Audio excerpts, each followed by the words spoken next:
আজকে একটা খবর দেখেন যে বেনাপোল ইমিগ্রেশনে আটক ঝিনাইদহ জেলা স্বেচ্ছাসেবক লীগ নেতা কারাগারে। নতুন করে ভিসা শুরু হয়েছে, পর্যটন ভিসা, লোকজন যাচ্ছে।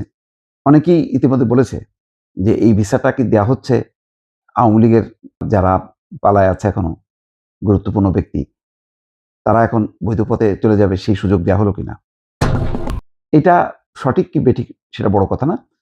ভিসা খুলে দেওয়ার জন্য অনেক দিন থেকে একটা দাবি ছিল, চাপ ছিল। সাধারণ মানুষ অনেক যারা ভারতে চিকিৎসা, ব্যবসা, বাণিজ্যের সাথে সম্পর্কিত, তাদের কষ্ট হচ্ছিল। মানে সেটাই মূল চাওয়া ছিল। মূল উদ্দেশ্য নিশ্চয়ই এটা না যে আওয়ামী লীগের নেতাকর্মীরা যাতে এবার সহজে ভেগে যেতে পারে। কারণ এখন সীমান্ত এলাকায় দুই পক্ষেরই খুব কঠোর নজরদারি, সীমান্ত পার হওয়া সম্ভব না। সুতরাং বৈধ পথে যখন কি পর্যটন ভিসা চালু হবে, তখন ধারণা করা হচ্ছিল সেই পর্যটন ভিসায় অনেকে চলে যাবে। তো সেটাই কিনা জানি না। ঝিনাইদহ জেলা শাখার সভাপতি শাহরিয়ার করিম বেনাপোল ইমিগ্রেশন দিয়ে, মানে একটা বৈধ পথেই বেনাপোল ইমিগ্রেশন দিয়ে ভারতে যাওয়ার সময় পুলিশ তাকে আটক করে। গতকাল রোববার দুপুরে তাকে আটক করে প্রথমে বেনাপোল পোর্ট থানা ও পরে ঝিনাইদহ সদর থানায় পাঠানো হয়। পরে তাকে সন্ত্রাস বিরোধী মামলায় গ্রেপ্তার দেখিয়ে আদালতের মাধ্যমে কারাগারে পাঠানো হয়েছে। তো এখন এটা হয়তো একটা নতুন, আওয়ামী লীগের নেতা কর্মীরা যারা নিরাপদ বোধ করছেন না, তাদের ভারতে যাওয়ার একটা ভালো পথ হলেও এখন এই ঘটনায় সরকার বা আওয়ামী লীগের নেতা কর্মীরা সতর্ক থাকবে। আর বোঝা যাচ্ছে যে এই পর্যটন ভিসার সুযোগে যাতে আওয়ামী লীগের নেতা কর্মীরা চলে যেতে না পারেন, গুরুত্বপূর্ণ যারা, তাদের উপর নজর রাখা হবে। কারণ পর্যটন ভিসা কেবল শুরু হয়েছে, গত হয়তো 4-5 দিন থেকে যাওয়া শুরু করছে, তার মধ্যে এই ঘটনাটা ঘটলো। তো এখন যারা ভিসা পেয়েছে, তাদের মধ্যে যারা আওয়ামী লীগের নেতা কর্মী, তারা এখন সতর্ক থাকবে। আর সরকারও যেহেতু মিডিয়াতে এসছে যে পর্যটন ভিসা এই যেহেতু উন্মুক্ত করা হয়েছে, এই সুযোগে আওয়ামী লীগের অনেক নেতাকর্মী এখন আস্তে আস্তে চলে যাবে বৈধ পথে।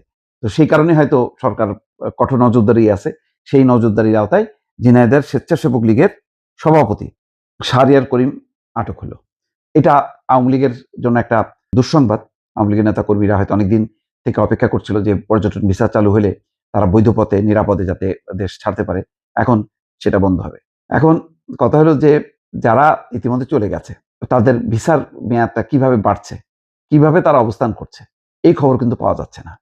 আবার পর্যটন ভিসা চালু হওয়াতে যারা অলরেডি ভারতে আছে, তারা কি ফিরে আসবে কিনা? অনেকে বলে যে এই পর্যটন ভিসার সুযোগ নিয়ে এখন যারা পালায় গেছিল তারা ফেরত আসবে। আবার যারা এখানে খুব বেশি নিরাপদ বোধ করছে না, তারা চলে যাবে। তারা একটা সুযোগ নেবে। তো সেটার ব্যাপারে হয়তো সরকার সতর্ক। সেই সতর্কতার অংশ হিসেবেই হয়তো এই আটক প্রক্রিয়া চলছে। তো এটা যদি চলমান থাকে, তাহলে আওয়ামী লীগের যারা ভারতে অবস্থান করছিল হাজার হাজার নেতাকর্মী, তারা আর ভয়ে দেশে ফিরবে না। আবার এটাও ঠিক, পর্যটন ভিসায় প্রায় প্রথম দিনই ২৮ তারিখেই ১,৪০,০০০ ভিসা ইস্যু করা হয়েছে। এর মধ্যে কতজন আওয়ামী লীগের নেতাকর্মী সেটাও বোঝা যাচ্ছে না। কিন্তু এটা পরিষ্কার হলো যে সরকার যথেষ্ট পরিমাণ নজরদারি রাখবে যে এই পর্যটন ভিসায় আওয়ামী লীগের গুরুত্বপূর্ণ কেউ যাতে চলে যেতে না পারে।